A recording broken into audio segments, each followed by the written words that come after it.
Bien, buenas tardes a toda la audiencia de esta tarde. Veo a varios amigos entre la gente que nos visita. Esta tarde tenemos un seminario realmente muy interesante. Vamos a hablar sobre la agenda de inversión privada en el ámbito específico del área normativa. Tenemos dos expositores realmente que han preparado unos contenidos muy interesantes. Vamos a tener una presentación de Carlos Ferreira, que es conocido por muchos de ustedes, experto en temas normativos y en derecho, y otra de Bernarda Flores, que es, digamos, nuestra lideresa en todo esto, no solo en este proceso, sino en los temas legales en la Confederación, y que también ha preparado una muy interesante exposición. En todo caso, durante la tarde vamos a estar trabajando en dos exposiciones, cada uno toma de 20 a 25 minutos. Al terminar esas exposiciones vamos a dedicar unos 10 a 15 minutos a un panel entre mi persona y los participantes para discutir algunos temas que emerjan de la propia exposición, y al final vamos a atender algunas de las preguntas que nos puedan presentar ustedes, la audiencia. Para lo cual, a lo largo de todas las exposiciones, pueden ustedes sentirse en libertad de ir enviando sus preguntas a través del chat y las vamos a ir procesando y ordenando. Dependiendo de la cantidad, posiblemente no podamos atender todas, pero sí atendemos aquellas que están mejor contextualizadas y más desafiantes para seguir penetrando en los temas que nos presenten. Entonces, con ese preámbulo, yo creo que podemos empezar ya con la presentación de Carlos Ferreira. Nos van a poner un pequeño resumen de su brochure. Él es egresado y es licenciado en abogacía. Él ha salido de la Universidad Mayor de San Andrés, ha realizado cursos de especialización en la Harvard Law School, ha estado también estudiando en la Universidad de San Pablo, en Madrid, España, sobre diferentes tópicos legales. En el ámbito laboral destaca la elaboración de trabajos para el Banco Mundial, la International Bar Association y la Asociación Latinoamericana de Abogados. Trabajó en la elaboración de proyectos de ley y reglamento del Centro de Promoción para las Inversiones y Exportaciones en el año 2001. Fue miembro de la Comisión de Actualización y Reforma del Código de Comercio. Elaboró el anteproyecto de este código en su primera fase y segunda fase. Trabajó también junto con CAINCO, la cooperación sueca. Es un abogado, consultor y director de diversas instituciones y sociedades nacionales y extranjeras. Es catedrático de Derecho Civil en la Universidad Católica Boliviana, disertante sobre diversos temas en seminarios, universidades y paneles nacionales y extranjeros, miembro de la Comisión de Conciliación y Arbitraje del Colegio de Abogados, miembro de la Asociación Boliviana de Propiedad Industrial, árbitro titular del Centro de Conciliación y Arbitraje de la Cámara Nacional de Comercio y fue director en Bolivia de la Revisión de Derecho Comercial y Obligaciones de Argentina. Hay una extensa experiencia que nos presenta Carlos y que ahora la vamos a compartir a través de su presentación. Así que, Carlos, sin más, te invito a que puedas empezar y ocupes el plató. Gracias, Guillermo. Muy buenas tardes y gracias por simplificar la pesada labor que es el resumen de un CV, ¿verdad? Que por lo general solamente una carta de presentación, y viendo gente aquí tan conocida podría perfectamente pasar a la obviedad. Agradezco a la Confederación por impulsar ese tipo de seminarios y por intermedio de la Confederación a la Fundación Konrad Adenauer. La verdad que este tipo de espacios siempre son provechosos, porque lejos de que uno pueda disertar, termina aprendiendo. Las preguntas que se hacen o la interacción que se puede tener es tremendamente positiva. Tenemos un margen de tiempo medianamente razonable a comparación de otros momentos, 20 minutos, que de repente puede ser menos. Y en todo caso, sí, a pesar de este tiempo, que no deja de ser reducido en el entorno de lo que se puede, de la calidad o el contenido de disertación, sí es importante plantear algunos aspectos que a mí me interesan mucho resaltar, con la finalidad en todo caso de conducir esto, ¿no? Definitivamente, en primer lugar, y lejos de la cercanía con las elecciones, esta es una disertación de ámbito estrictamente jurídico, por tanto no pretendo desnaturalizar para nada el tema de la propuesta con otro tipo de factores, que por supuesto que son importantísimos, complementarios, absorbentes, como se quiera llamar, pero mi intervención básicamente redundará en este punto.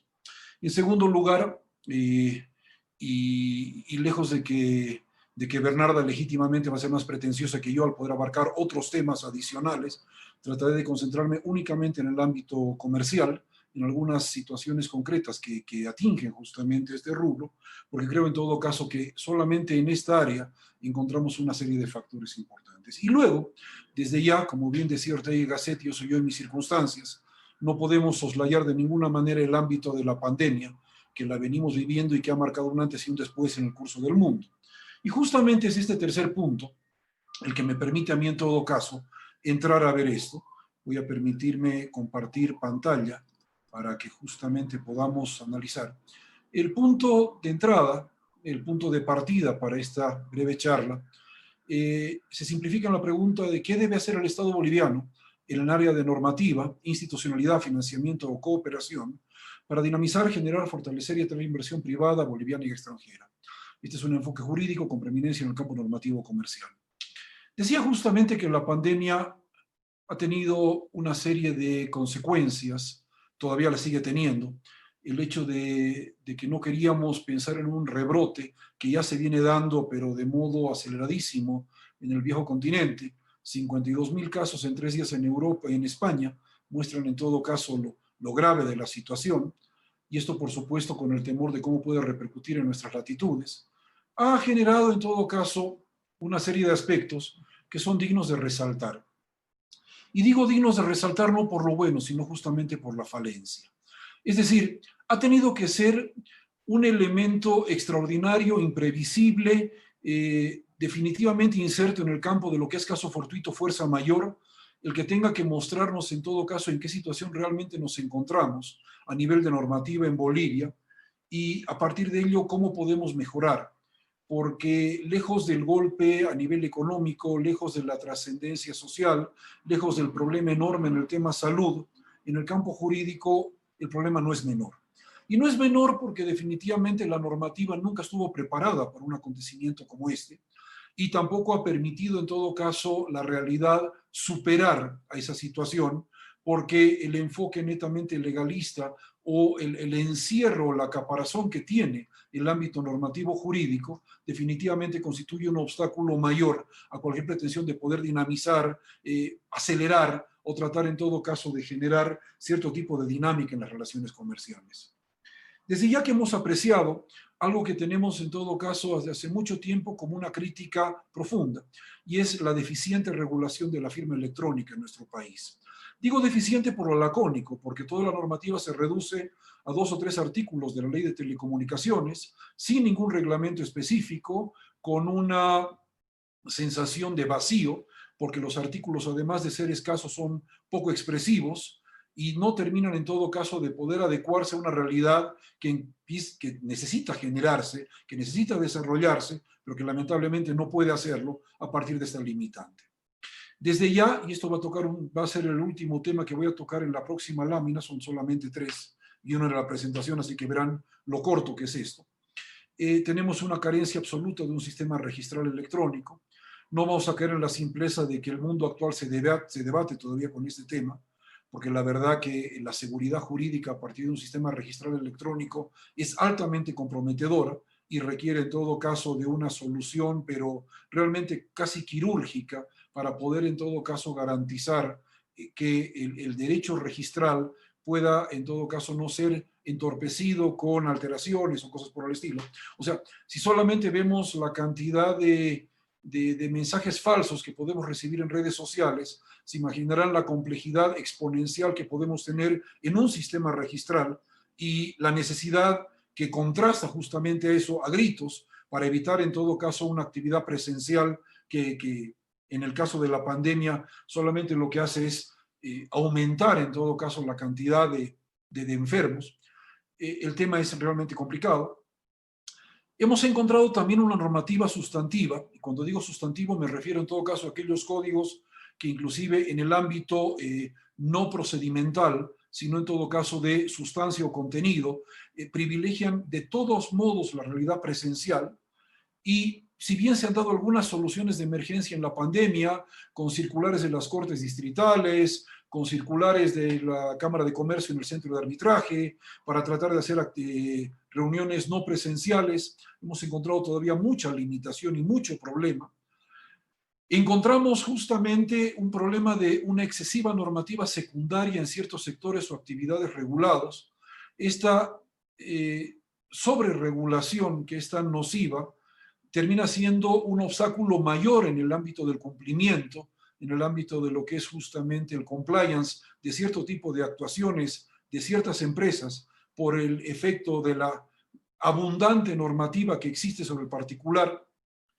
Ni qué decir el mantenimiento de trámites complejos y largos, con una multiplicidad de registros a los que enseguida me voy a referir, y finalmente una normativa que lejos de ser rehabilitadora en el campo comercial es sancionadora. Solamente para dar un ejemplo puntual, el procedimiento de concurso preventivo y el procedimiento de quiebra que cursa en el libro cuarto del Código de Comercio fueron tomados de una ley argentina del año 73, que además fue derogada el año siguiente, el 74. Sin embargo, nuestro Código de Comercio data del año 77 y no tomó en cuenta que la ley que estaba tomando como referencia no era la ley vigente en el país vecino, con lo cual en todo caso ni la quiebra ni el concurso terminaron siendo lo que realmente se esperaba, o sea, trámites que permitan rehabilitar, como ocurre en otras latitudes, al comerciante y tratar de darle un impulso o aire o oxígeno suficiente para que pueda seguir. Si podríamos poner un capítulo final de misceláneos o de varios, definitivamente encontramos algo que es ya un mal endémico en el país, que es el desincentivo total al comerciante informal. Nada, absolutamente nada, impulsa a este comerciante a poder en todo caso formalizarse, y lo digo dentro del ámbito procedimental, de inscripción, etc. No tenemos modalidades para la constitución de empresas, nos hemos quedado casi con un pentágono de sociedades muy pequeñas y en el ámbito de la empresa unipersonal exactamente igual. Y también tenemos una marcada desactualización por la falta de regulación de contratos comerciales. Digamos que este puede ser el diagnóstico. Y por supuesto es un diagnóstico muy breve porque tenemos muchísimos otros elementos. Estoy seguro que si podemos hacer en todo caso una especie de encuesta, podremos encontrar miles de casos más que podemos ver. Me traté en todo caso de referir aquello que me parecía en todo caso lo más significativo y que fue lo más relevante durante esta temporada. Entonces, a partir del diagnóstico viene el pronóstico. ¿Qué hacer? ¿Cómo poder mejorar esto? ¿A dónde poder encaminar? ¿Y cuál debería ser el reto normativo que se debe seguir de aquí en adelante para poder tratar en todo caso de dar la dinámica que permita a su vez responder a la pregunta inicial que había mencionado? Y en este contexto tenemos tres aspectos que me parecen importantes aclarar. Primero, el impulso a lo que es la reforma y la actualización del Código de Comercio. Quienes son en todo caso puristas en el lenguaje, a quienes felicito, notarán que puede haber una contradicción entre reforma y actualización. Reformar en todo caso es modificar de raíz, de cuajo, ¿verdad? Actualizarle solamente ayornar y darle un carácter mucho más moderno. Pues el Código de Comercio requiere ambos. Requiere una cirugía extrema en ciertos casos y requiere una actualización en otros. No es una norma confrontada con la realidad, no es una norma anacrónica, pero sí en todo caso requiere de bastantes elementos innovadores, modificativos, para generar en todo caso un espacio de protección al comerciante, de ayuda en todo caso y de dinámica en la relación comercial.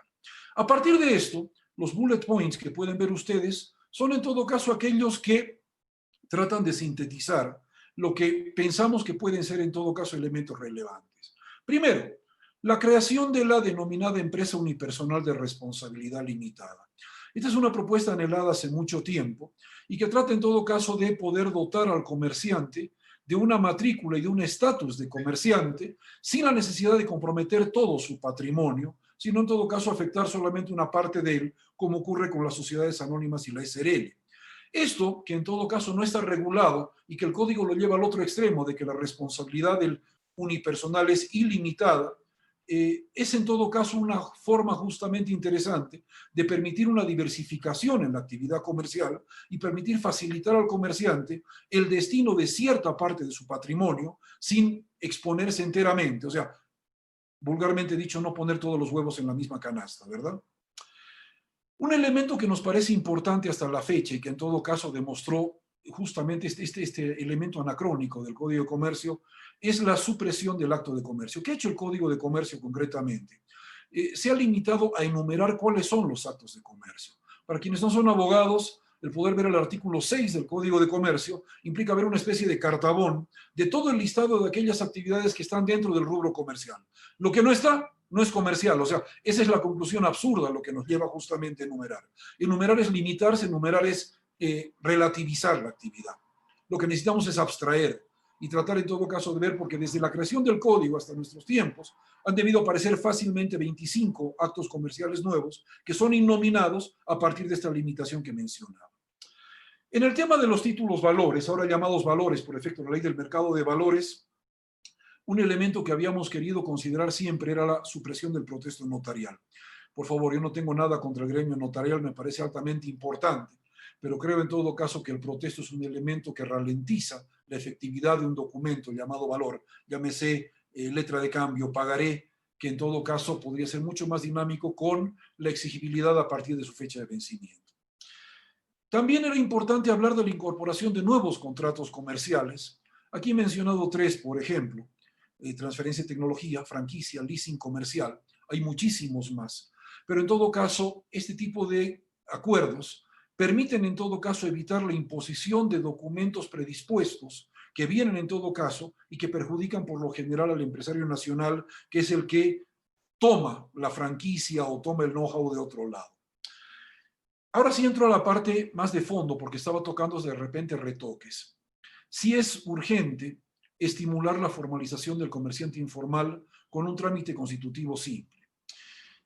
Años después de haber participado en la reforma y el proyecto de reforma y actualización del Código de Comercio, nos pidieron hacer un trabajo de cómo poder hacer un tema simple para poder constituir una sociedad para el informal.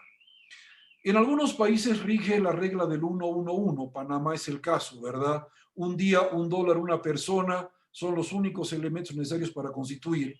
Y por supuesto, bueno, que cuando llevamos a ese extremo de lo que puede ser un paraíso fiscal o un país tremendamente simple, casi inexistente en cuanto a obstrucción normativa para la constitución de empresas, digamos que alejándonos de todo el contexto político, lo importante en todo caso es la facilidad que esto puede generar como un ejemplo referente en el ámbito netamente jurídico. Vivimos en todo caso con un problema tremendamente serio que viene a ser el hecho de que Bolivia es un país en el que se tarda casi un mes en constituir una sociedad, en el que se tiene más de 170 registros secundarios, en el que se requiere exhibir un mismo documento 4 o 5 veces, en el que el costo de esto es realmente alto y que por tanto es una invitación a no formalizarse.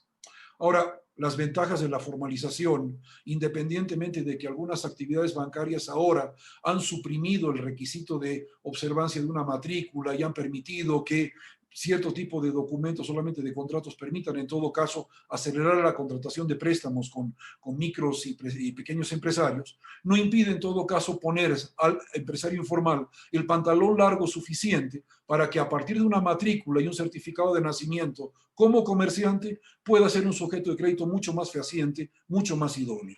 Esto en todo caso es una tarea que por supuesto que ustedes pensarán automáticamente está ligado a un programa político de gobierno. Lo cierto es que hay que decirlo, hay que mantenerlo, porque lejos de la perspectiva que se le pueda dar, la realidad de que el 80% de la economía es informal en este país es un indicador alarmante que impide un crecimiento por una razón natural. Y de repente puede ser menos de 80, pero la verdad no voy a entrar al juego de números, sabemos que más de la mitad de ese ya lo está. El hecho de la reducción de documentos en la constitución de sociedades viene justamente ligado con el punto anterior y con el punto siguiente. Permítamelo concentrar en un solo elemento para entender a dónde queremos ir. Alguna vez en algún chiste de Mafalda se ocurría que una persona cuando iba al diván le mencionaba a su psiquiatra o a su psicólogo su número de cédula, su número de NIT, su número de matrícula, el número de afiliación en el ROE, el número de afiliación en la caja, el número de afiliación en el FP, y la verdad que parece un juego de sudoku, de memoria, ¿verdad? El tener que acordarnos de tanta numeración. Y tanta numeración que a su vez conlleva una excesiva tramitación, cuando esto podría ser concéntrico en un solo documento. En su momento propusimos, muy simple, poner todo bajo el número matriz de la matrícula de comercio y que la inscripción en la matrícula de comercio genere automáticamente la inscripción en otros registros primarios y desde ya en el registro secundario. Esto en todo caso es una forma de agilizar la dinámica comercial y permitir en todo caso hacerlo. Una sola vez se pide el documento, una sola vez se lo revisa, hay una sola entidad responsable y esto permite en todo caso facilitar el tema. Lo demás se puede ver online. Surgirán las voces de discordia y pensarán, por supuesto, también que esto implica recaudación, sostenimiento de ministerios. Desde ya, el problema siempre va a estar. El tema en todo caso es privilegiar en la balanza a dónde queremos ir en este lado y creo que la facilitación, la simplificación, en estos tiempos, además, mucho más latente que en otros momentos, termina siendo una premisa. Finalmente, lo que mencionaba, el reencauzamiento del concurso preventivo y la quiebra, como procedimientos que podrían ser mucho más simples, más rehabilitadores. No buscamos aquí en todo caso que el último apague la luz, sino que por el contrario se tenga un salvataje, un colchón que puede generar el mismo Estado a comerciantes que, actuando de buena fe, han tenido en todo caso problemas de insolvencia, problemas de cash, todo lo que quieran llamar.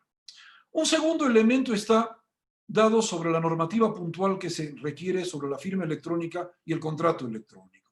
Y aquí, por supuesto, que vamos a tener que analizar otro tipo de contexto porque la normativa va a ser mucho más específica y va a requerirse en todo caso un sistema de seguridad mucho más fuerte. Lo cierto es de que esto termina siendo un elemento mucho más etéreo para nosotros, porque no nos permite disociar en todo caso los aspectos, como en el primer caso del código, sino en todo caso solamente pedir que se tenga en todo caso mejor regulación, mucho más eficiente, para que la firma electrónica realmente venga a ser un documento de uso recurrente y fácil. Sabemos en todo caso que ya Fundempresa ha estado con intentos de poder atender el manejo, sabemos en todo caso también de otras entidades que tienen justamente regulación, pero consideramos que todavía esto es incipiente, porque todavía responde a un cierto grupo que en todo caso no masifica, no generaliza lo que realmente buscamos. Y el contrato electrónico es la misma secuencia. Ahora, contrato electrónico viene aparejado de dos elementos adicionales. Primero, el tema de la notarización, que implica también toda una reforma en el sistema notarial para efectos de que justamente se tenga un registro de protocolos electrónicos que permita la misma seguridad. Y finalmente va al tercer y último punto, un sistema registral electrónico idóneo. Este quizás es el reto más complicado que se puede tener. Este quizás viene a ser el elemento más duro, más rígido, porque requiere de una suerte de candados o de llaves que se tengan que activar con la necesidad en todo caso de brindar seguridad jurídica plena. O sea, si en el tema documental que tenemos ahora tenemos falencias, el llevarlo a un mundo etéreo podría ser triplemente complicado, y eso en todo caso es lo que hay que cuidar. Pero lo cierto es que el mundo requiere de esta dinámica de cambio. Todo eso que acabo de mencionar tendrá en todo caso un contexto valorativo individual de cada uno. Cada uno podrá privilegiar algo, podrá decir que me he olvidado del otro, con todo el derecho y seguramente con toda la razón que le asiste. Podrá en todo caso relativizar otros aspectos. Lo cierto en todo caso es que este es solamente un pequeño pantallazo que puede servir de punto de aproximación para lo que se ha venido haciendo como intento de reforma en los últimos años, para lo que no se pudo concretar por una serie de factores, pero que aún así se requiere. Lo que tenemos actualmente no es malo, pero puede ser mucho mejor. Les agradezco mucho. Si hay alguna consulta, por supuesto que estaré plenamente presto a poder intervenir y poder responder en la medida de lo posible. Gracias. Muchísimas gracias, Carlos. Muy interesante la exposición y vamos a pasar de inmediato a escuchar a Bernarda. Vamos a esperar que nos pongan el resumen de su capacidad profesional. Ella es abogada con maestría en Derecho Económico, ha llevado diversos cursos en el ámbito de la economía, Está ligada por más de 20 años a la actividad empresarial. Ha trabajado como subgerente del Centro de Conciliación y Arbitraje de la Cámara Nacional de Comercio y como asesora legal de esta organización. En su calidad de asesora legal de la Confederación, ha intervenido en representación del sector en el debate y construcción de diversas reformas, destacándose entre ellas las reformas referidas al marco regulatorio de la contratación administrativa, la ley de reestructuración voluntaria, las reformas laborales, al Código Civil y Comercial, la regulación sobre el régimen de responsabilidad penal, la ley de creación de empresas sociales, lo mismo que toda la regulación emitida por el Estado boliviano concerniente a la actividad empresarial, que doy fe ha sido abundante y nutrida por varios años. Ha participado a su vez por la parte empresarial como miembro de diversos equipos de discusión con el gobierno, en negociaciones de temas tributarios, promoción de inversiones, temas laborales. Como miembro de la representación empresarial ha asistido a diversidad de paneles y congresos sobre arbitraje, y a su vez ha concurrido habitualmente a la Conferencia Internacional del Trabajo convocada por la OIT como representante de la Organización de Empleadores de Bolivia. Es realmente una experiencia vasta y ahora vamos a ver cómo esto se expresa en la exposición que nos va a hacer Bernarda a partir de este momento. Muchísimas gracias, Bernardita. Adelante. Gracias, don Guillermo. Un placer participar de este panel juntamente al doctor Carlos Ferreira, a quien no solo aprecio personalmente, sino que tengo realmente un muy buen reconocimiento por su labor profesional, muy comprometido con el sector empresarial también en el país. Víctor, por favor, mi presentación. La presentación que el día de hoy voy a hacer no tiene que ver con una visión dogmática. Sí está diseñada desde la perspectiva de mi formación profesional, pero sobre todo tiene que ver con la experiencia que he podido reunir durante tantos años al lado de los empresarios. Es una presentación bastante pragmática y les agradecería y exhortaría a todos que tuvieran en cuenta ese tema. Esto no es, lamentablemente, lo que debería ser, sino son las modestas sugerencias y recomendaciones desde la perspectiva de lo que podemos construir en 10 años. Adelante, por favor, Víctor. Esta presentación está dividida en una serie de capítulos. El primero tiene que ver con los mensajes. ¿Y por qué hablo de los mensajes? Estoy cierta que la ley, si bien es un cúmulo de conceptos, de frases y de disposiciones que tienen aplicación en la vida real de las personas, sean naturales o colectivas, y es un instrumento de convivencia social en los estados constitucionales de derecho, no es menos cierto que incorporan, que acogen, que aglutinan mensajes. Y desde esa perspectiva, esos mensajes y esos paramensajes que han sido muy estudiados por la filosofía de la comunicación son muy importantes para el inversionista y también creo para el Estado boliviano. El segundo apartado de esta presentación tiene que ver con una referencia muy breve a dos actos que ha asumido en su momento el Estado boliviano y que obviamente han impactado certeramente en el mundo de inversionistas, yo creo que en el planeta, y que además han tenido mensajes, entiendo yo, de animadversión. El tercer apartado tiene que ver con los resultados, esto es, tenemos los mensajes, tenemos los actos de un Estado, de una comunidad, de una sociedad políticamente organizada, y quisiera mostrarles a ustedes un solo gráfico que realmente nos va a poder presentar cuáles han sido los resultados eficientes de los mensajes y los actos. Un cuarto apartado tiene que ver con las preocupaciones de los inversionistas y entiendo yo que es muy importante acercarse a la mente de ese decisor, de ese agente racional en el mercado para saber cómo satisfacer esas preocupaciones y sus necesidades. Y finalmente hablaré de las recomendaciones. Siguiente, por favor. Los mensajes. Yo he estructurado esto de repente de manera muy reduccionista en cuáles son los mensajes que deberían impactar positivamente en el inversor. Primero tenemos una constitución política del Estado que desde el año 2009 está rigiendo los destinos de esta sociedad, ojalá políticamente organizada, que responde especialmente a un modelo ideológico. Bueno, malo, no me cabe a mí distinguirlo ni calificarlo, no es tarea de esta exposición. Por lo tanto, ese es un fact, una realidad. Hoy día Bolivia tiene un orden público que está construido sobre los cimientos de una constitución política del Estado que responde a un modelo ideológico en específico. Por un lado verán ustedes, y por el otro extremo también verán, dos leyes sustanciales que el gobierno anterior promulgó. La primera ley es la ley número 516 de abril 2014, que lo que hace es regular la promoción de inversiones. Un primer mensaje.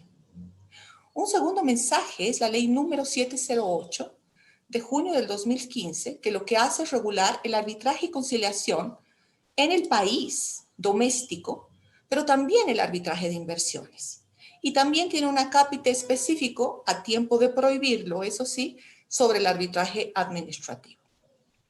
Y en medio, ¿qué es lo que tenemos? Tenemos una ampulosa regulación laboral cuya raíz data de la década del 30, con la Ley General del Trabajo.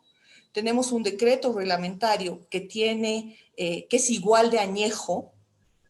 Tenemos regulaciones anuales sobre los incrementos salariales, tenemos una regulación sobre el segundo aguinaldo y tenemos una desafortunada regulación sobre la creación de empresas sociales. Todo eso también supone otro cúmulo de mensajes que el Estado boliviano, no el gobierno nacional, y eso es importante también distinguirlo, el Estado boliviano ha lanzado a los inversionistas. Un otro pilar tiene que ver con todo lo que es la regulación tributaria. Si bien no es tan añeja, entiendo yo que pertenece, que tiene relación con un momento económico, histórico y social absolutamente diferente, que no se corresponde con la realidad actual y que nos presenta algunos problemas que en el debate institucional muchas veces los hemos discutido. Primero, nos enfrenta una presión fiscal sustantiva, porque hay un mundo informal de aproximadamente 80%, que no cubre ni honra ningún impuesto. Entonces, aquel mismo esquema de recaudación fiscal está reposando sobre las espaldas de los mismos contribuyentes. También hace a la noción de esfuerzo fiscal, y esto es cuánto debemos soportar en términos de esa presión cada uno de los agentes formales de este país. Y obviamente también tenemos toda la disquisición que tiene que ver con el contrabando, que supone definitivamente una competencia desleal muy fuerte en el mercado. Estos son los mensajes que les voy a presentar el día de hoy y más o menos son estos mensajes que van a ocupar el curso de mi presentación. Siguiente, por favor. ¿Cuáles son los actos? Y quisiera mostrarles ahí dos fotos. Una foto, la nacionalización de una de las refinerías. La siguiente foto, la nacionalización de Vinto. No importa la data, lo que importa es que el Estado boliviano en un momento ha lanzado mensajes de animadversión a la inversión, porque no solo se ha hecho con la propiedad de los inversionistas privados, sino que estos temas aún siguen en debate, particularmente me corresponde hablar del tema Vinto, sigue en debate en un arbitraje de Glencore contra el Estado boliviano que está siendo tramitado en París y que tiene la pretensión de cobrar aproximadamente 650 millones de dólares por efecto de esta expropiación. Siguiente. Los resultados. ¿Cuáles son los resultados? Hemos visto el acápite de los mensajes, hemos visto el acápite de los actos. ¿Cuáles son los resultados?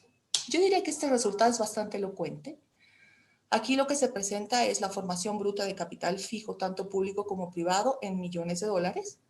Vemos que al 2019, no tenemos datos al 2020, al 2019 marca una tendencia decreciente. Aun cuando, entre comillas, los esfuerzos del Estado boliviano para atraer inversiones con dos mensajes normativos fuertes, ley de promoción de inversiones y ley de arbitraje, y además algunos actos como roadshows que se han hecho en en Inglaterra, en Nueva York, presentando al país como un país amigable a la inversión. Esta es nuestra realidad. El 2020, entiendo yo que no ha marcado una tendencia diferente, que es más la tendencia decreciente por efecto incluso de la pandemia, ha incidido de manera certera en este comportamiento.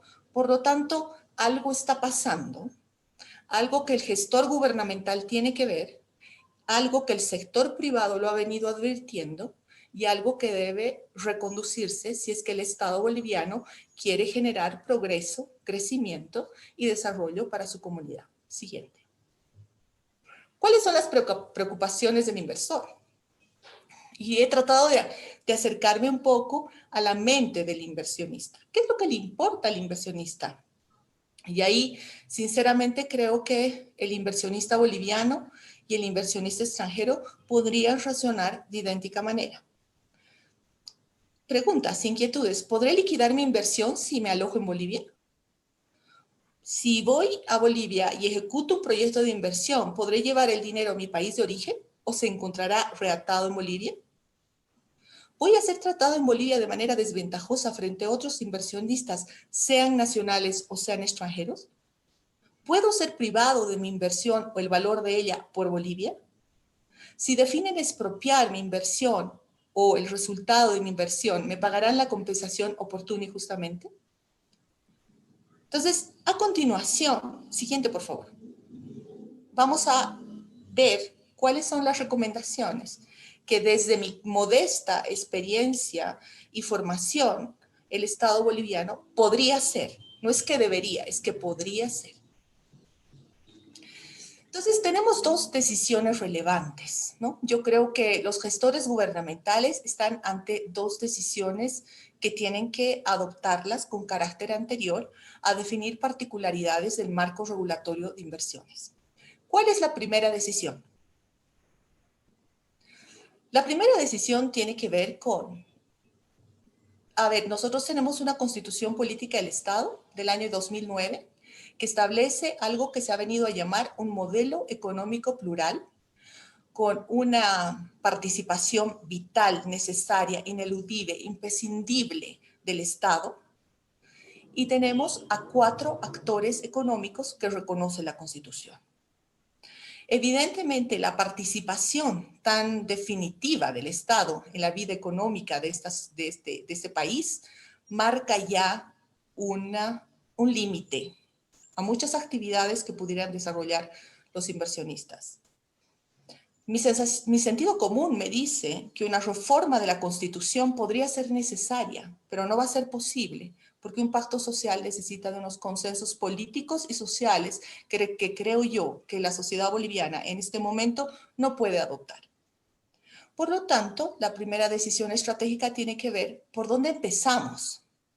Esta no es la solución dogmáticamente perfecta. Esta es la solución pragmáticamente posible. ¿Reformamos la casa por el tejado o reformamos la casa por los pilares? La casa por los pilares supondría generar un nuevo modelo económico, quizás hasta un nuevo modelo político, en el cual realmente empoderemos a las ciudades, a las metrópolis, a los gobiernos departamentales y gobiernos municipales para ser realmente actores de este proceso de inversión privada. Pero si aquello no va a ser posible, porque la sociedad boliviana y el gobierno nacional van a estar ocupados en otras batallas, pues empecemos la casa por el tejado. Lo necesitamos nosotros como sector privado, pero sobre todo lo necesita el país, porque el valor de la inversión privada en este momento no puede ser desconocido ni soslayado. Esa es la primera decisión estratégica. ¿Cuál es la segunda de esas decisiones estratégicas? Y básicamente tiene que ver con el establecimiento de un menú. Y yo me refiero a un menú de incentivos, a un menú de beneficios, a un menú de reglas para los inversionistas bolivianos y extranjeros. Este menú se lo va a definir antes del banquete, esto es, antes de que los inversionistas vengan y se alojen en Bolivia, también como mensajes proclives a ese alojamiento, a ese hospedaje, o se van a definir a tiempo de que los inversionistas vengan e incluso, como pretende la regulación de la Ley 5 y 16, en mesas vis a vis de negociación entre los gestores gubernamentales y los inversionistas. Esta es la segunda decisión estratégica que tiene que asumir el gestor gubernamental. Imaginemos que ha decidido en la primera decisión estratégica la casa por los pilares. Imaginemos que en la segunda decisión estratégica ha asumido la posibilidad de generar un menú de incentivos y de reglas antes de que el inversionista se aloje en Bolivia. Entonces caben las siguientes recomendaciones. ¿Cuál es la filosofía de la regulación? Bernarda Flores no va a entrar en este momento a definir si es que debería haber una ley, si el artículo 1 debería decir tal cosa, si el 2 debería decir tal, si el título tercero debería estructurarse de tal o cual manera. Ese no es el propósito de mi presentación. El propósito de mi presentación es quizás hablar de algo más general y recomendar que la legislación sobre inversión que se vaya a construir de acá para adelante, y en eso voy a prescindir de los paradigmas que pueda tener el gobierno nacional, debiera respetar algunos postulados elementales, cualquiera que fuere el caso de regulación. Modificación de la ley, nueva ley de promoción de inversión, nueva ley de arbitraje, ley de contratación administrativa, ley de regímenes de incentivos en minería, en hidrocarburos, en litio, en lo que fuere. Cualquiera de ese constructo normativo debería responder a los siguientes pilares. Seguridad jurídica. Seguridad jurídica hemos escuchado hablar muchas veces, todo el mundo lo repite, creemos que Bolivia tiene un déficit sustantivo de seguridad jurídica, sobre todo en el último periodo de nuestra historia. Los mensajes, los actos pareciera ser que reafirman esa sensación casi telúrica. No obstante ello, la seguridad jurídica como pilar está consagrado como un principio que imbuye o un principio esencial, casi ontológico, del modelo de economía plural. Así lo establece la Constitución Política del Estado claramente en los artículos 306 y 311. Pero, ¿qué debería entenderse por seguridad jurídica? Porque este es un concepto que puede comprender todo y a la vez puede decir nada. Y yo ahí empezaría tratando de aproximarme a la definición a través de sus componentes. Y la seguridad jurídica para el mundo empresarial, no boliviano, sino mundial, tiene que ver con dos adjetivos calificativos: la certidumbre y la previsibilidad. Evidentemente eso hace que este concepto no sea absoluto, que admita algún tipo de graduación de relatividad. No obstante ello, cuando un inversionista decide alojar su capital en un país, aun cuando el inversionista reside en ese país, lo que necesita es anticiparse a las situaciones. ¿Para qué? Ojalá para administrar los riesgos. Por lo tanto, esa seguridad jurídica es la exigencia mínima de los sistemas constitucionales de derecho. Eso también marca una pauta de desarrollo en la evolución de las sociedades. Cuanto más seguridad jurídica se ofrezca, no solo a los inversionistas, sino también a los ciudadanos, más civilizada será esa sociedad. Eso tiene que ver con los actos de la administración pública, sin duda alguna, con los actos de los gestores gubernamentales, sin duda alguna, pero también con la comunidad.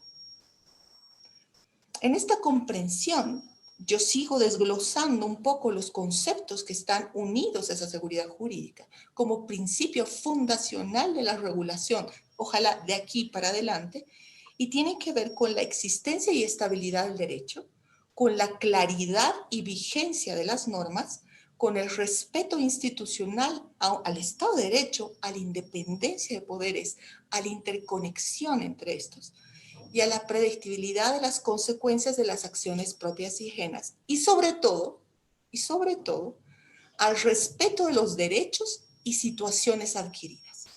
Entonces, en ese sentido, este es un principio filosofal de la regulación. Otro principio que tiene también que ver con esa esencia casi ontológica, tiene que ver con la libertad. Y cuando Bernarda Flores habla de la libertad, se refiere específicamente a la libertad de empresa. Y esto es, a la posibilidad de que el inversor apropie su inversión en el país, que la gestione en el país, pero que también tenga la capacidad de desinvertir. Y esto es, si por cualquier vicisitud, buena o mala, o existe una definición racional de él como agente en el mercado, de cerrar su emprendimiento, de cerrar el proyecto de inversión, pueda hacerlo sin ningún tipo de penalidad. Esto también tiene que ver con la libre iniciativa privada, que además está consagrada en el texto constitucional, tiene que ver con la libre competencia y sobre todo, y es algo particularmente importante para los inversionistas, con la libre movilidad de capitales. Los inversionistas deben tener la posibilidad de adecuar su capital en Bolivia, de gestionarlo y luego, si deciden, repatriarlo hacia su país de origen, sin mayor penalidad. Esta precisión obviamente tiene mucha importancia, porque la libertad no solo que es inherente al individuo, sino que marca desde la perspectiva jurídica algo que es importantísimo para nosotros como abogados, y esto es el principio de autonomía de la libertad para contratar, para definir las condiciones en las que nace, se modifica y extingue una relación jurídica. Es también importante porque protege no solo la inversión, sino los resultados de la inversión, los réditos, los rendimientos de la inversión. Y todos los participantes concordarán conmigo en que los países altamente industrializados son los países en los cuales se ha preservado y sobre todo se ha incentivado la libertad económica. Entonces, por lo tanto, considero yo que es otro principio filosofal importantísimo. Otro principio que tiene mucha importancia es el tema de la igualdad, por dos razones elementales. Primero, porque el modelo de economía plural me reconoce 4 actores diferenciados que están cubiertos por una serie de derechos y de garantías.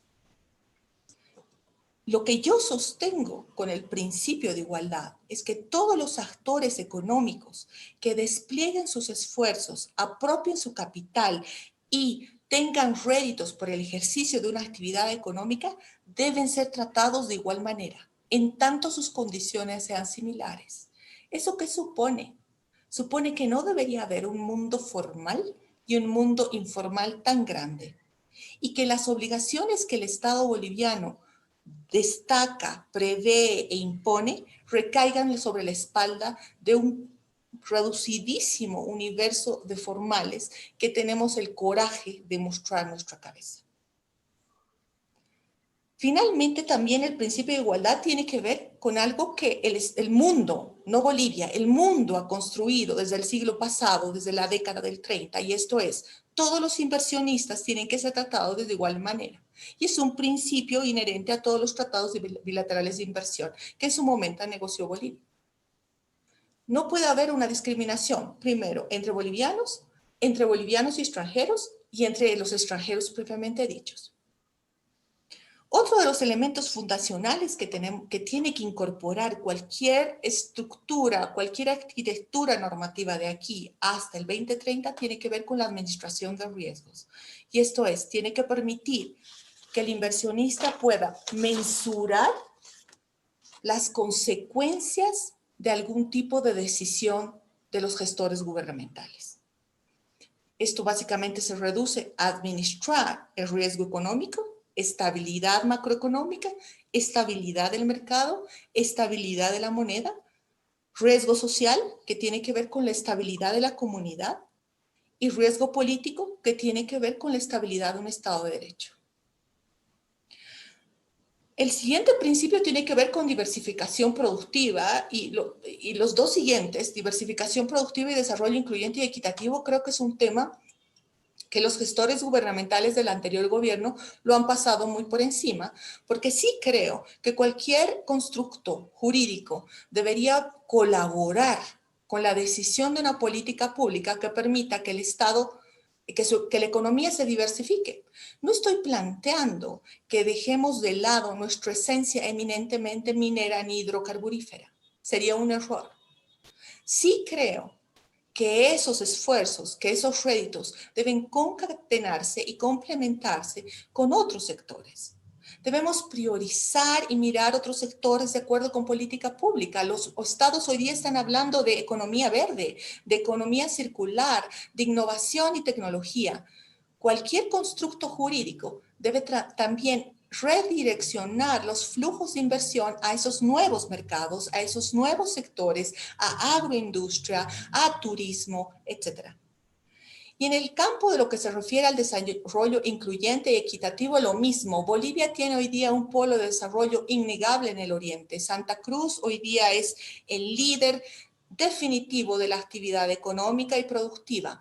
Pero eso no marca un crecimiento para el país, no marca un progreso para el país. Antes bien, marca, yo creo, un retroceso sustancial, porque el progreso, el crecimiento y el desarrollo tiene que ser equitativo para las regiones. Por lo tanto, el constructo normativo, la construcción, la arquitectura de aquí al 2030 también debe permitir que a través del concepto de zonas económicas podamos preferenciar y desarrollar otros polos de desarrollo. Occidente con la agroindustria, Occidente con el litio, el polo norte, el polo sur.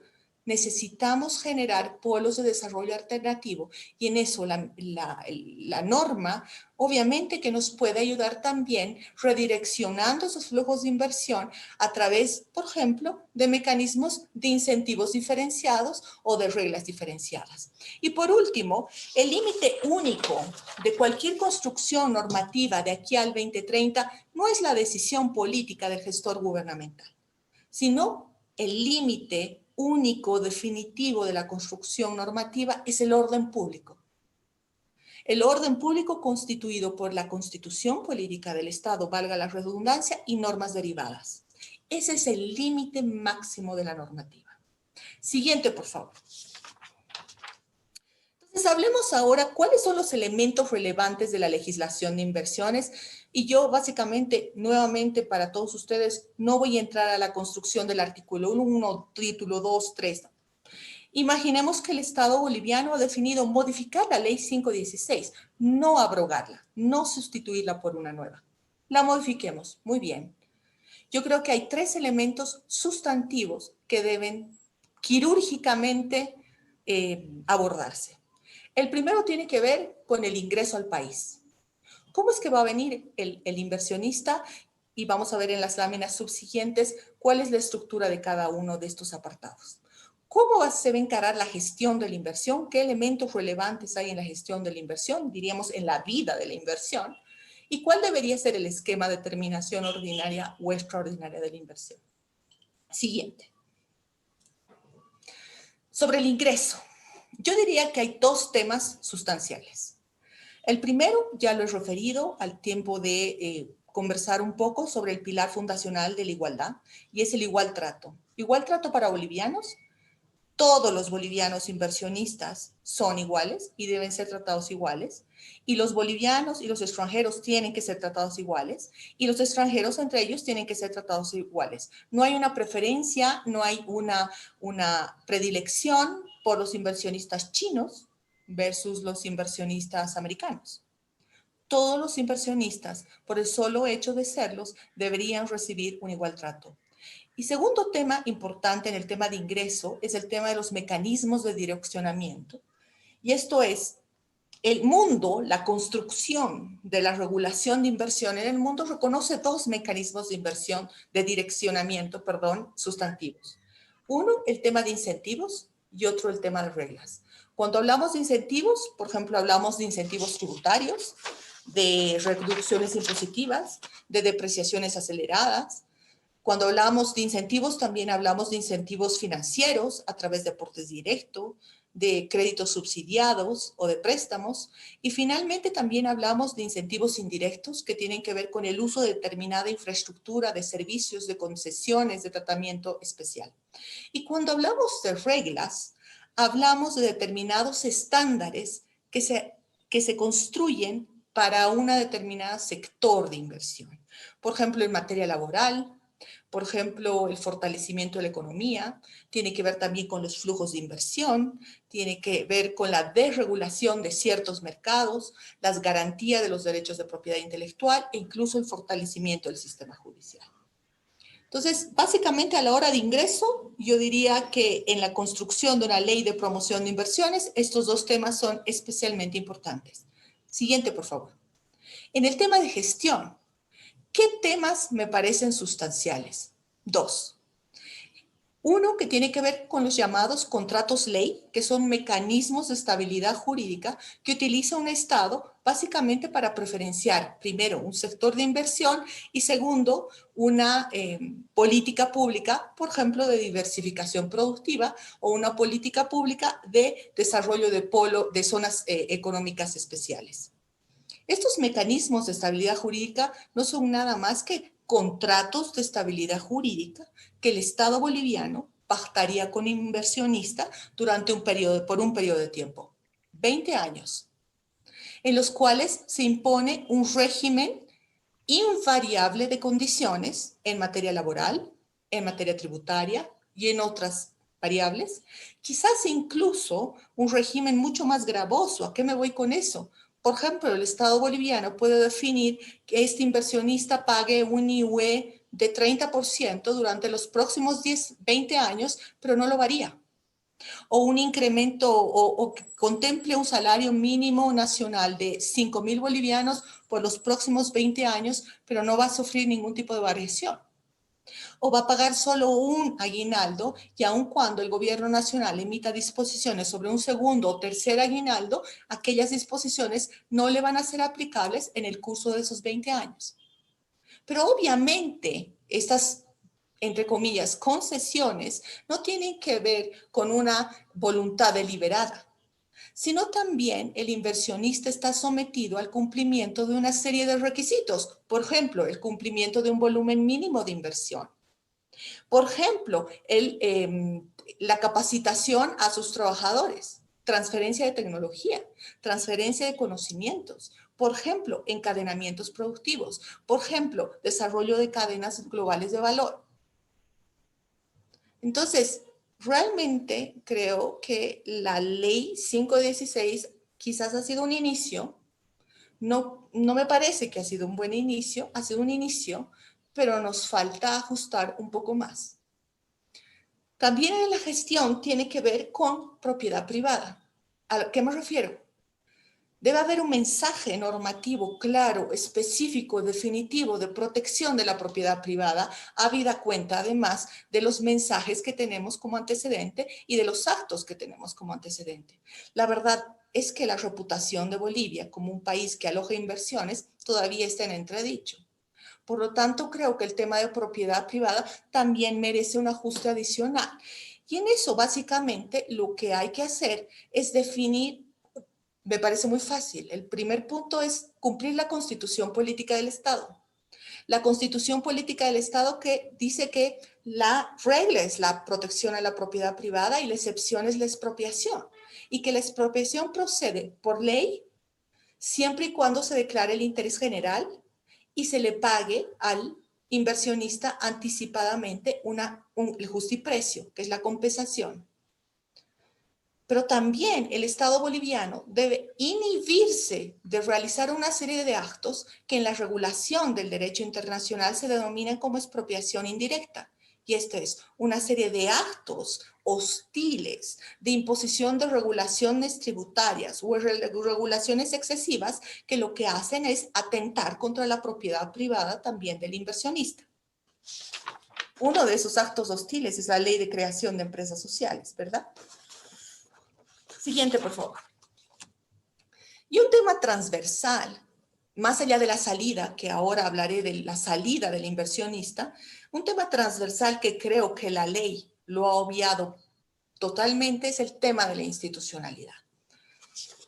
Para nosotros, como sector privado, pero para los ciudadanos y sobre todo para los inversionistas, no solo precisamos de esos mensajes normativos, necesitamos también de un difusor solvente, serio y potente de esos mensajes. Y esa debiera ser una institucionalidad que existe hoy día en países como en Chile, en Colombia, en Perú.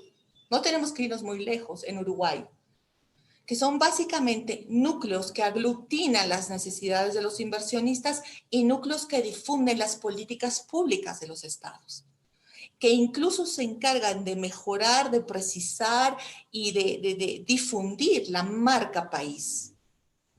Necesitamos, desde la perspectiva de Bolivia, una institución seria que ojalá estuviera exenta de la influencia, de la incidencia y de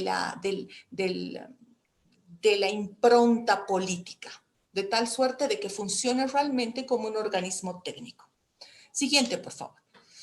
Y bueno, al final, cuando el inversionista se va, ojalá se vaya por una terminación ordinaria de su relación jurídica, porque el plazo venció, porque el objeto se cumplió.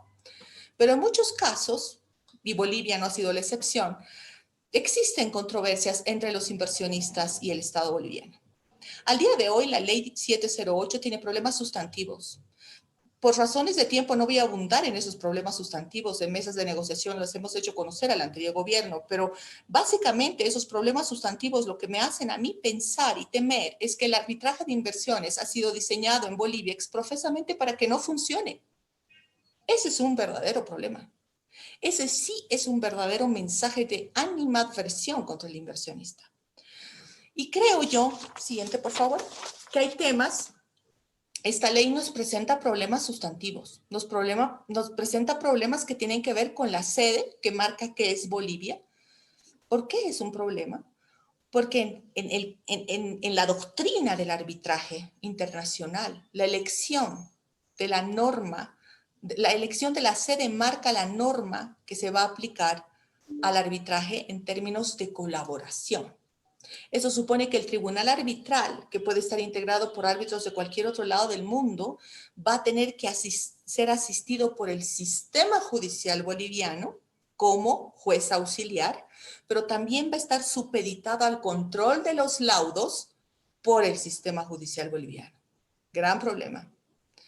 El tema de la designación de los árbitros también es otro problema, porque la ley 708, en lo que cabe el arbitraje de inversión, define que si las partes no se ponen de acuerdo, el tercer árbitro va a ser designado por el secretario del Centro de Resolución de Controversias del bloque al que Bolivia pertenezca, que hoy día no existe, o por el secretario de la Corte Permanente de Arbitraje de La Haya. O sea, no podríamos poner más obstáculos en el camino. En cuanto se refiere a las reglas de procedimiento, la ley 708 define que si las partes no se ponen de acuerdo en cuál es la regla que se va a aplicar al arbitraje de inversiones, la regla va a ser elegida por el secretario del Centro de Arreglo de Diferencias del bloque regional al que Bolivia pertenezca. O sea, nadie, porque hoy día Bolivia no pertenece a ningún bloque regional que tenga un centro de solución de controversias. A momento de promulgación de la ley, de diseño de la ley, se pensaba en UNASUR, pero hoy día todos sabemos que UNASUR hoy día es un cadáver. Entonces, ese es un otro mensaje, no solo de animadversión, sino realmente de demostración de la escasa, sino nula voluntad política del Estado boliviano de acudir a un mecanismo de solución de controversias. Siguiente, por favor. ¿Cuáles son las soluciones? Yo apunto aquí algunas soluciones, algunas recomendaciones. Primero, creo que en el caso de la sede, la construcción del derecho internacional sobre esta materia no ha sido caprichosa. Cuando un Estado y un inversionista buscan una sede diferente al Estado el que aloja la inversión, lo que hacen es básicamente buscar un territorio neutral para evitar toda esa presurización política a la cual están expuestos los árbitros, los estados, los inversionistas. Estamos en los últimos minutos, Bernarda. Muy bien. En cuanto a lo que hace la legislación aplicable en el fondo, creo que deberíamos dejar a los árbitros en la posibilidad de definir cuál es la legislación que se aplica al fondo para la solución de la controversia. En cuanto se hacen las reglas de procedimiento, creo que Bolivia no debería complicarse mucho la historia y debería optar por las reglas de la Comisión de Naciones Unidas de Derecho Internacional, CENUDMI, que están muy bien definidas y que tienen una larga tradición en el mundo arbitral. Y por último, último, yo lo he marcado ahí, el arbitraje administrativo. No es posible que en Bolivia todas las relaciones que tenemos por efecto de las normas básicas en contratos administrativos con el Estado, las controversias no estén sometidas a arbitraje. Siguiente, por favor.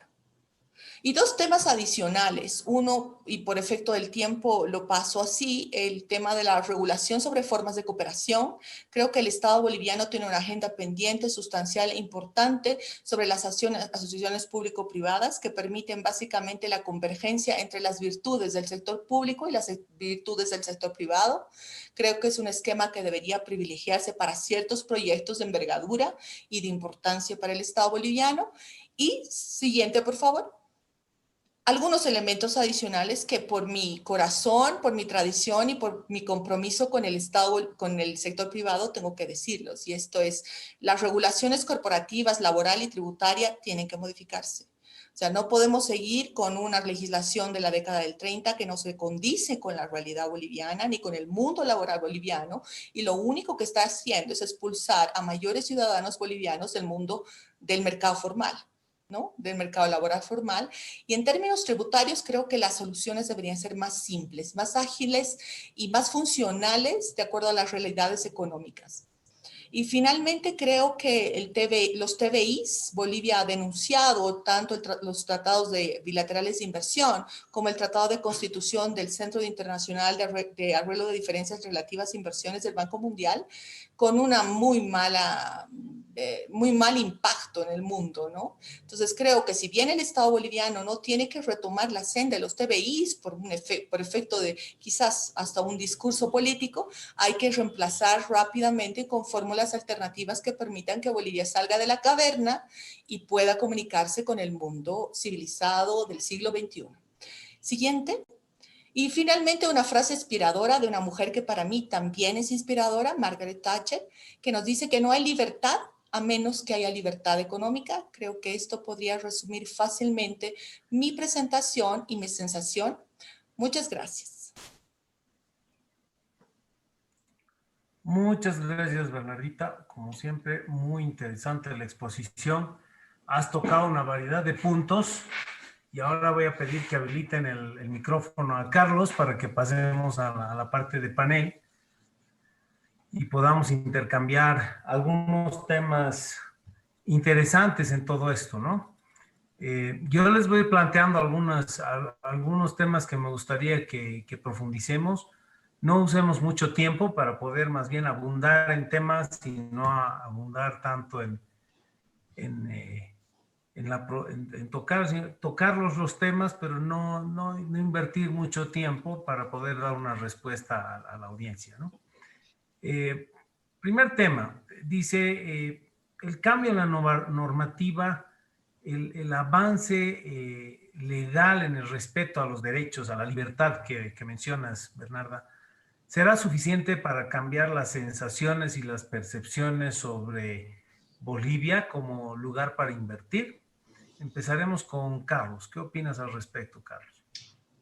Yo creo que la inversión es el resultado de un conjunto de aspectos que valora el inversionista, y por supuesto que un elemento no menor es el tema legal.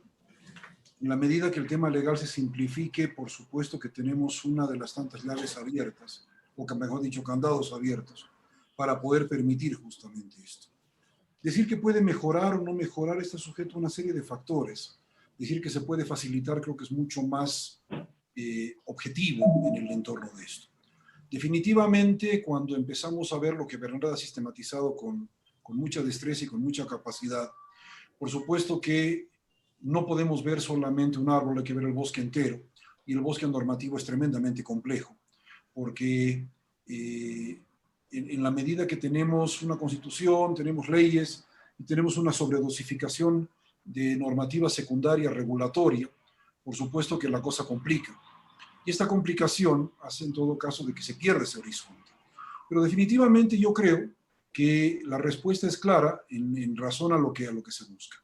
Independientemente del lugar, de la circunstancia política, de otro tipo de factores, la simplicidad en un contexto regulatorio, en un contexto normativo, es por supuesto un elemento que facilita la decisión del inversionista de poder entrar a tal o cual país. Bernardita. Bueno, en lo que me cabe, yo sinceramente quiero evitar la tentación de entender a la ley como una varita mágica. La ley es un elemento más, un vehículo más de la decisión política. Mientras en Bolivia no exista una voluntad política verdadera para fortalecer el espacio que se merece la inversión privada, no va a existir ninguna ley que funcione. Estamos viendo, y he tratado de mostrarlo, hay una ley 516, que es la de promoción de inversiones, una ley 708 de regulación del arbitraje, y las inversiones extranjeras han caído, y la inversión privada ha caído. Por lo tanto, una golondrina no hace verano. La ley necesita de institucionalidad, la ley necesita de consensos mínimos, incluso del sector privado, incluso de la sociedad. Por lo tanto, mientras no confluyan todos esos, no converjan todos esos elementos en un núcleo, no creo que podamos tener un país diferente. O sea que no basta la ley. No, Eso es sin duda importante alguna. tenerlo de referencia. Y además otro requisito es que la ley y la normativa sea algo sencillo, simple en el fondo de entender y de aplicar.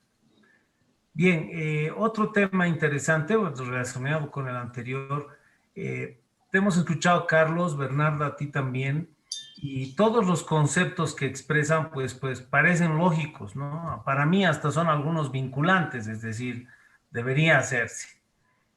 ¿Por qué tenemos carencias en Bolivia al respecto? Y no es solamente de los últimos 10 años, ¿no? Carlos lo ha dicho claramente, es de los últimos 22 años y más todavía, que no podemos terminar de cerrar estos elementos que suenan lógicos y parecen básicos. Empecemos ahora por Bernardo. Bueno, yo creo, don Guillermo, que Bolivia tiene que avanzar en esta construcción, ¿no? Pero como le digo, con los déficits que tenemos en el modelo de economía plural, con los déficits que tenemos, los chalecos de fuerza que también tenemos en la constitución política a nivel del sector minero y el sector hidrocarburos, que ahí ni aunque hubiese una buena ley podrán zafar de esas barreras, creo que es importante que marquemos esta agenda de inversión privada para el Estado boliviano y para que al horizonte 2030 se visualice la importancia de la inversión privada, sobre todo en este contexto económico tan adverso, ¿no? Si me permite una referencia, trataré de ser muy simple, gracias Guillermo. Trataré de ser muy simple, pero es muy tentadora la referencia que quiero dar. El año 98, 1998, un estudio del Banco Mundial, del famoso Doing Business, puso que Francia era un país tremendamente nocivo para las inversiones extranjeras. Así lo dijo, nocivo. Y los franceses, orgullosos como son, trataron de reivindicar su Código Civil Napoleónico de 1804 y desde el año 98 entraron 55 abogados a la reforma. La reforma concluyó recién el año 2016, o sea, trabajaron 18 años en una reforma que era en todo caso solamente un proyecto de modificar. La reforma quedó como título, en realidad era un ayornamiento normativo, y terminaron haciendo cosas que eran impensadas en el mundo del derecho. Por ejemplo, eliminar la causa como requisito de formación de un contrato. Esto, que para quienes llevamos derecho civil y lo expresamos en la cátedra, podría ser en todo caso un tema casi sacrílego, terminó mostrando justamente cómo el aspecto normativo termina siendo más pragmático en nuestros días y evita en todo caso esa densidad doctrinal que nos rodeaba y que respondió quizás a otra generación. Y lo digo con el debido respeto porque han habido tiempos y han habido formas de comprender el mundo.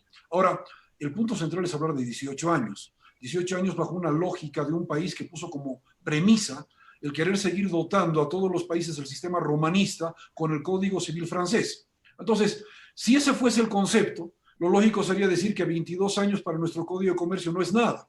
Ahora, si vemos la otra realidad de cuántos proyectos de leyes desde la fundación de la República han quedado guardados, durmiendo el sueño de los justos, la realidad es lacrimógena, ¿no es cierto? Ahora, la respuesta concreta por dónde viene. ¿Qué es lo que ocurre con esto? no tenemos la agenda, no hay la prioridad, relativizamos el tema, lo tomamos bajo un control o un cálculo político. Lo cierto es de que este año 2020, yo por eso justamente empezaba con esa breve exposición, se ha desnudado la falencia de la realidad comercial a nivel normativo. O sea, lo que no pasó en 21 años previos, donde podíamos disimularlo haciendo, ¿no es cierto?, un maquillaje con normativa secundaria, hoy definitivamente se desnudó, en el sentido de que ha mostrado los errores y la gravísima falencia, la gravísima desactualización que tenemos en el entorno normativo. Por eso, en todo caso, creo que es importante ponerlo de esa manera. El entrar a las causas, conclusión de esto, nos puede dar lugar a múltiples interpretaciones. El problema, en todo caso, es de que ahora sí necesitamos emparejarnos con la realidad fáctica y tenemos que hacerlo a la máxima brevedad posible. Interesante, realmente interesante. Bien. A veces es difícil expresar mi propia opinión cuando escucho estas discusiones, pero realmente creo que están puesto muy en perspectiva la necesidad de ajustar gran cantidad de temas para hacer viable a la inversión. Si no se ajusta, no va a venir la inversión, ¿no es cierto? E incluso si se ajusta, yo pienso que todavía vamos a tener que convencer a los inversores de que estamos dispuestos a cumplir esas reglas y mantenerlas por un tiempo adecuado, porque como que Bolivia ha perdido esa confianza que se requiere para poder invertir. Y reconstruir esa confianza no basta, para mí no basta a través de leyes, instituciones no son suficientes, instrumentos, simplificación, impuestos bajos, son solamente las condiciones previas de la construcción de una confianza nueva, digamos, de la inversión extranjera y nacional en Bolivia. Entonces, es muy importante que todos quienes nos escuchan y quienes nos escuchen después en el YouTube sepan que es un camino arduo, no es solamente ideología, es un tema de construcción de algo que el país posiblemente nunca tuvo, digamos, en los términos que quisiéramos de cara a competir con otros países, porque eso es lo que ocurre para poder atraer la inversión extranjera. Dos temas más les pongo en el panel. Primero, ¿qué hacemos con el tema de la regulación? Porque no lo hemos tocado expresamente, pero los mecanismos de regulación son un elemento central para poder vivir en sociedad y para poder desarrollar actividad económica. Y ciertamente un sistema de regulación que en un momento se construyó ha sido desmontado y reducido, digamos, en su independencia. ¿Cómo logramos un equilibrio que dé confiabilidad a la inversión? Porque se regulan los principales partes y elementos de la economía, como las telecomunicaciones, por ejemplo. ¿Cómo logramos avanzar a un esquema regulatorio que no sea ni totalmente independiente ni absolutamente sometido y que pueda generar una sensación de riesgo suficiente para retomar inversiones importantes en ciertas cosas en Bolivia? Empezaremos con Carlos en este caso. Y quizás tu pregunta, estimado Guillermo, podría tener un sinnúmero de respuestas. A mí me gustaría irlo en todo caso sin entrar a lo excesivamente artesanal por un tema metafísico para decir qué difícil es ser fácil en Bolivia. ¿Y por qué digo esto? Porque si algún día recordáramos lo que nos dicen los principios del derecho, que la única norma que define derechos y obligaciones es la ley, y que toda normativa posterior no tiene sino carácter de ejecución o de auxilio, viviríamos más simples, ¿verdad? Nos complicamos la vida pensando que la normativa secundaria está por encima de todo, cuando en realidad lo que tenemos que empezar a ver es que por el principio de legalidad, solamente la ley te define derechos y obligaciones. A partir de ese tipo de situación, con cualificación de la autoridad, con aptitud y actitud en el funcionario, estoy seguro que podríamos cambiar. O sea, si lo quiero decir en simple, ¿verdad? Una cuestión tan elemental como esa es la que dejamos de lado. Si hoy hiciéramos una revisión concreta de la normativa secundaria, te podría decir sin miedo a equivocarme que más del 70% es inconstitucional, porque define derechos y obligaciones en la normativa secundaria, lo cual no lo permite la Constitución o los principios de derecho. Solamente con eso creo que podríamos simplificarnos la vida. Añadiendo a la contundencia de Carlos, yo marcaría algo más, y esto es, en cuanto hace específicamente a la construcción de los sistemas regulatorios, mi sensación, mi sentido común y mi intuición, hasta femenina, me dice que sería aconsejable retroceder en el tiempo. En la década del 90, cuando experimentamos acá una apertura sustancial a la inversión, tuvimos un desarrollo bastante afortunado, técnico, serio, consistente de los sistemas de regulación. Con gente profesional, con gente que respetaba aquello que observa Carlos, con gente que generaba también jurisprudencia en el ámbito, pero realmente coherente, consistente, y sobre todo que ejercitaba su función de acuerdo al sentido de la regulación. Y esto es básicamente generar un juego equilibrado en el mercado, sin interferencias, sin ruidos, sin obstáculos, sin límites, más allá de los que establecía la norma. Entonces, en aquel momento, la construcción de los sistemas regulatorios, CIREFI, CIRESES, CIRENARE, creo que respondían a una verdadera, obviamente, a otro contexto económico, a otro modelo económico, pero sí creo que hay que rescatar el espíritu de meritocracia, de capacidad técnica y de interferencia si y solo si la norma se los reconocía como competencia. A ver, les voy a poner una pregunta complicada. En los próximos meses podemos esperar una escasez sistémica de ingresos para el Estado. Eso involucra que ciertos elementos como ser la inversión pública no se van a poder desarrollar al ritmo que necesitaría el país, digamos, para mantener un nivel de liquidez dentro de la economía. Y la necesidad de atraer inversión extranjera, porque obviamente las dificultades de flujos locales también dificulta la inversión local. La necesidad de atraer inversión extranjera va a crecer aceleradamente. En ese espacio, ¿cuál sería la primera tecla que apretamos en orden de importancia? ¿Cuál sería la primera que apretamos para poder empezar a captar esa inversión extranjera que es urgente? Bernardo.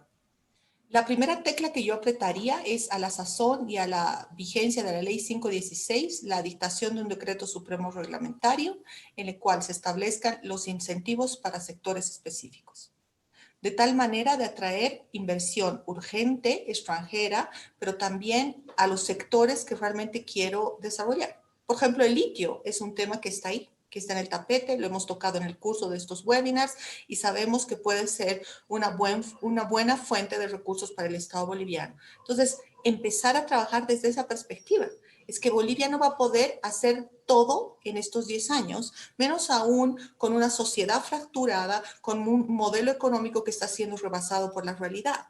Entonces, empecemos a pensar de manera práctica. La ley no va a cambiar nuestra realidad, pero necesitamos ajustar algunas teclas, como usted dice. Entonces, lo que yo haría como gestor gubernamental es, ok, en un decreto supremo se establecen incentivos para 2 o 3 sectores prioritarios y que pueden marchar, y cuyos proyectos pueden marchar inmediatamente.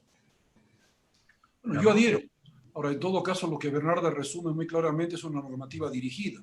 Y en el contexto de la normativa dirigida, eso puede venir de la mano aparejado con simplificación de trámites, con eliminación de registros secundarios, es decir, todo un contexto que termine siendo un combo bastante atractivo para esto. No nos olvidemos de algo. El punto principal de la inversión es el interés. Y el interés es recíproco. El interés del Estado en recibir, el interés del inversionista en entrar. Si el inversionista ve que el país es complicado, pero aún así, en el contexto costo-beneficio, todavía la cuenta le da en haber, definitivamente que va a ingresar. tomará sus precauciones, sabrá cómo hacerlo, pero lo va a hacer. El interés es el punto principal. Yo sé que en estos momentos quizás esa pregunta tendría que contrastarse con la realidad del mundo.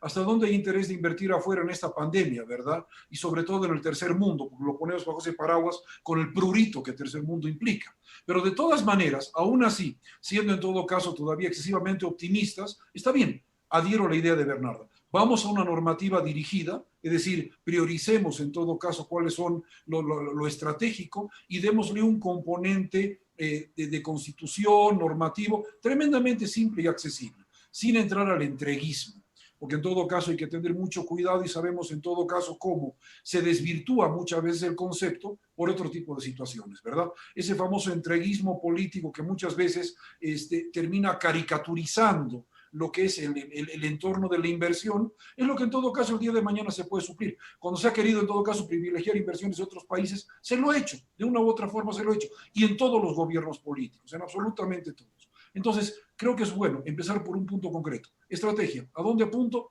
Normativa simple. Muy bien. Dos últimos temas para cerrar el panel que me parece que son importantes. ¿Qué hacer con la autoridad de empresas? Que nos toca casi de manera directa y es un tema picante. ¿Cuáles deberían ser las acciones a tomar con la autoridad de empresas para poder, no sé, o funcionalizarla o qué hacer con esta instancia de regulación? Carlos. La autoridad de empresas es una autoridad que nace, a mi gusto, por varios factores, pero en el ámbito estrictamente jurídico, olvidándome de lo que viene a ser la parte política, tiene en todo caso, es la consecuencia de la falta de sanción de ciertos artículos del Código de Comercio a ciertas faltas o infracciones. Y ahí entramos a la peor de las partes para un abogado, que es que el código te establezca una infracción y no te ponga la sanción correspondiente, porque entramos a darle justamente un criterio amplio a la autoridad, casi arbitrario a la autoridad para todo esto. Yo creo que la autoridad, como ente ejecutor, lo orgánico está supeditado a lo sustantivo. En la medida que el contexto normativo sea sólido, específico y no deje lugar a este tipo de arbitrariedades, vamos a tener un tipo de autoridad que no va a entrar a mayor problema en el ámbito secundario. Y por supuesto lo primario que decía, una vez más, el tema de la regulación. Si empezamos a respetar a la ley como el único instrumento definitorio de derechos y obligaciones, lo demás, en todo caso, ni siquiera por el ámbito de la delegación tendría que entrar. Yo no puedo, con una regulación administrativa o resolución administrativa, cambiar lo que me dice la ley. Entonces, esto nace por defecto de. Ese defecto de regulación es lo que se tiene que suplir. Supliendo lo sustantivo, lo orgánico se supedita. Bernarda. A ver, don Guillermo, yo no sé si para bien o para mal, la autoridad de empresas fue creada en la Confederación, diseñada y creada en la Confederación, con la concurrencia de una comisión jurídica en ese momento bajo la presidencia de don Carlos Calvo. Para bien o para mal, estaba yo en ese diseño y en esa discusión. ¿Y cuál era, digamos, la esencia filosófica cuando discutíamos esto con el sector público? ¿Cuál era la esencia filosófica? Una autoridad técnica, seria, imparcial, que regule lo concerniente a la actividad empresarial, que regule lo concerniente al gobierno corporativo, a la reestructuración patrimonial y algo más que ahora se me fue. Pero más allá de eso, yo creo que hay que rescatar esa esencia filosófica por un lado. Y por otro, en Bolivia hay un fenómeno de esquizofrenia social y política bastante importante. Y es que las autoridades, los ciudadanos, pretenden que vivimos en otra realidad. Por ejemplo, los resultados electorales nos muestran realmente nuestra realidad. Y muchos de nosotros habíamos creído otra realidad. ¿Y a qué me refiero? No podemos seguir tolerando el ejercicio de una autoridad de empresas en un mundo con un sector informal del 80%. Algo tiene que hacer la autoridad de empresas con esa realidad. No puede seguir cayendo la regulación sobre los mismos cristianos, cuando nuestra realidad boliviana, y esa es una tarea de la autoridad, es visualizar la realidad en la que se está moviendo. de tal suerte de que pueda ampliar la actividad empresarial o pueda legalizar ese mundo informal que ya nos habría, bajo los recursos y mecanismos que nos había expuesto tan atinadamente Carlos Ferreira. Entonces, realmente creo que la construcción y la definición de la autoridad de empresas tiene que remitirse al principio, primero casi epistemológico, que tiene que ver con su esencia, y segundo, con la realidad boliviana, para redimensionarse y para redignificarse. Y algo más, no es posible, y aunque este puede ser un tema, digamos, como de bagatela, pero no es posible que la esencia de la autoridad de empresas se explique, se justifique por su afán y su competencia sancionadora. Eso no se puede permitir. Más si esta entidad tiene déficits competenciales para ejercer esa actividad sancionatoria. Es que el sector privado no lo puede permitir. Pelea sobre la mesa. Está bien, hay que discutir este asunto, es importante. Para cerrar, tenemos un decreto sobre el tema de las alianzas público-privadas, pero no escuchamos de las alianzas público-privadas, digamos, con la frecuencia. Bueno, también tiene que ver con lo que ha pasado el último año, que es un año estéril en cuanto a lo que se puede hacer, digamos, en el país. Pero, ¿ese decreto es suficiente o hay que generar algún entorno que realmente promueva estas alianzas público-privadas como una solución para la inversión? Empezaremos por Bernardo en este caso. Bueno, ese decreto ha tenido un nombre y apellido para aplicarse básicamente en el sector del litio. Y yo me remitiría a las pruebas, como dicen los abogados, a las pruebas me remito. Ese decreto se ha utilizado para justificar la incorporación y el alojamiento de un inversionista al que luego, por un movimiento social político, lo han echado del país. Entonces, eso nuevamente es el ejemplo claro y eficiente de que la ley cumple un rol, evidentemente cumple un rol. Importante, seguramente que es importante, pero es un elemento más dentro del engranaje que tan bien y atinadamente mencionaba Carlos, que analiza un inversionista cuando se aloja en un país. Uno de esos elementos y esos pilares es la ley. Tenemos un decreto supremo, ha venido una empresa del extranjero y la han echado a la empresa del extranjero. Entonces, la verdad es que no encuentro yo mucho sentido en generar esos mensajes. Y nuevamente apelo a ese concepto que quizás de manera muy burda yo menciono y califico como una esquizofrenia política. O sea, no sé qué inversionista podrá tener las agallas de venir a apropiar capital en Bolivia teniendo en cuenta ese antecedente, aun cuando existe ese decreto supremo. Nuevamente, la capacidad normativa tiene que estar acompañada de una serie de capacidades adicionales. Carlos. Sí, podría caer en el simplismo de decir que uno es más que cero y por supuesto que con eso no digo nada, ¿no? Yo tengo la sensación de que si miramos un poquito más la perspectiva jurídica, encontraremos que en el Código de Comercio también están las sociedades de economía mixta y que tienen en todo caso 42 o 43 años de vigencia. Ahora, ¿por qué ya se ha querido poner un decreto de otro tipo de naturaleza? Varios son los factores. Repito, ¿no? O sea, mencionar el tema de la SAM y con todo lo que ha sido SAM durante la época de capitalización era un concepto satanizado, ¿verdad? Ahora, el tema pasa justamente por un tema de interés y por un tema de necesidad. ¿Hasta dónde se puede fortalecer todo esto? Yo creo que en los últimos años Bolivia ha hecho varios intentos. Desde el 22.407 de Paz Zamora, que sacaba los joint ventures o riesgo compartidos, hasta entrar a este tipo de figuras actuales. Y seguramente lo que vamos a terminar viendo son nuevas figuras totalmente innovativas, donde vas a querer ver matrimonios o relaciones de hecho entre particulares con públicos, y no sabemos hasta dónde en todo caso realmente la caparazón, porque en este caso es solamente una carcasa jurídica, tendrá un trasfondo realmente efectivo. Entonces, es cierto, o sea, la parte normativa en este contexto concreto, digamos que no resulta desencadenante si lo aumentamos o no. Con lo que tenemos podríamos funcionar, si acaso quisiéramos verlo por ese lado. O sea, hoy la normativa no es insuficiente. las regulaciones del Código de Comercio ya te permiten por lo menos algo y te dan un margen estatutario para poder manejar la situación como quieras, a nivel de series de acciones, a nivel de tipo de control diferenciado, lo que se quiera dar. Lo importante en todo caso es ver el tema de voluntad y el tema del interés. Muchísimas gracias. Voy a hacerle a cada quien una pregunta final para cerrar nuestra jornada de hoy. Y bueno, han llegado muchas preguntas y he preferido armarlas en este mecanismo del panel para poder dar la oportunidad para profundizar muchos más temas.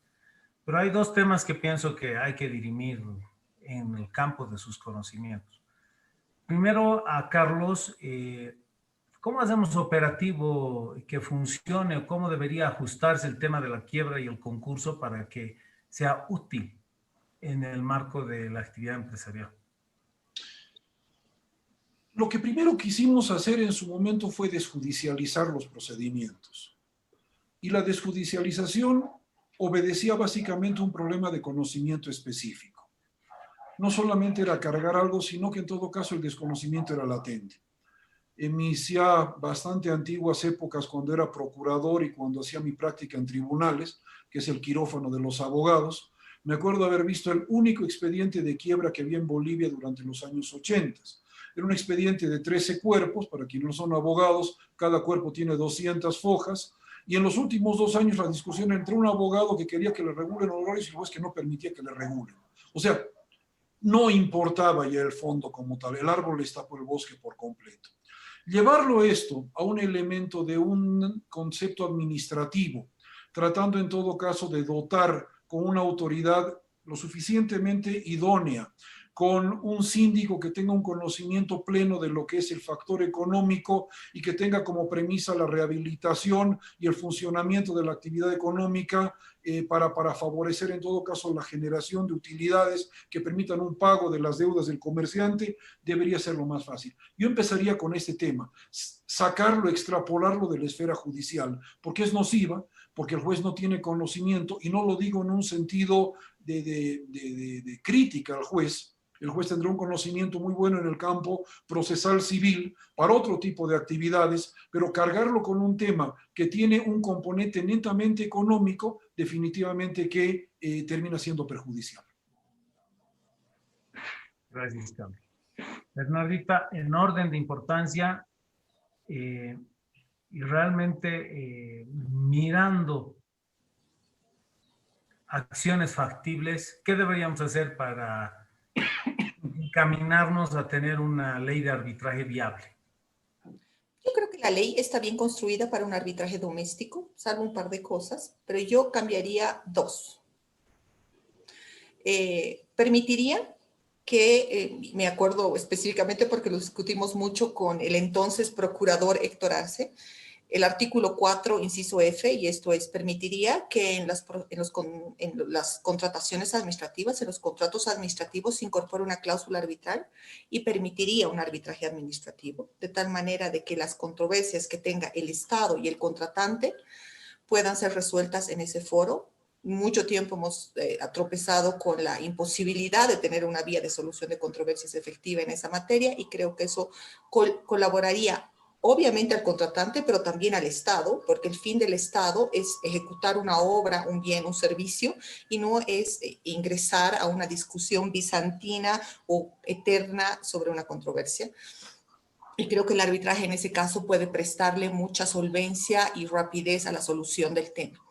Y segundo, como lo había marcado, creo que el arbitraje de inversiones tiene que revisarse sustancialmente, sobre todo cuando se trata de inversionistas extranjeros, que ahí acuso yo los errores y los problemas que he determinado, y eso es modificar, creo que es el título 4 de la ley 708. Haría esas 2 modificaciones de tal suerte de generar también un impacto positivo y acompañar a la lógica, ojalá, gubernamental de una política pública proclive a generar la inversión privada en el país que necesitamos. Perfecto, muy claro. Y realmente ilustrativo de que posiblemente hay muchas cosas que se pueden hacer sin tener que cambiar toda la economía jurídica de Bolivia, digamos, esté como esté. Entonces, yo creo que el orden de prioridades es importante, no solo en este tema, sino en todos. Hemos pasado un exquisito momento con ustedes, ha sido realmente muy interesante. En el panel también creo que han mostrado puntos que van a ser anotados por todos y bueno, que nos tocará en los próximos meses y años llevar adelante. Esperamos que sean solo meses y no necesitamos años como siempre para discutir estas cosas que pasan por una infraestructura de instituciones y personas que toman decisiones. El mensaje creo que ha quedado claro para todos. Agradezco a la audiencia su participación hoy día y bueno, los invitamos a nuestro próximo webinario que es el día viernes a las 5. Yo creo que cuando terminemos estos webinarios vamos a terminar extrañando la frecuencia de las reuniones, de las presentaciones y del intercambio intelectual que ha generado en esta ocasión la Confederación. Pero bueno, estamos sembrando y generando la base para poder pues, promover los que necesita el empresariado para los próximos años. Muchísimas gracias a ambos, Carlos, Bernarda, interesante, brillantes, muy claros. Y muchas gracias a la audiencia por acompañarnos el día de hoy. Los esperamos pues el viernes y pueden poder dentro de un par de días ya escuchar de nuevo y difundir esta charla y este webinario a través de nuestro canal de YouTube de la Confederación. Muchísimas gracias a todos y que tengan pues una buena noche y un buen resto de semana. Muchas gracias. Gracias, Guillermo. Un gusto. Gracias. Carlos, Bernardo, de nuevo, un gracias a gusto. ustedes. Un gusto. Muchas gracias. Que esté muy bien. Muy buenas tardes. Hasta luego. Hasta luego. Muchas gracias.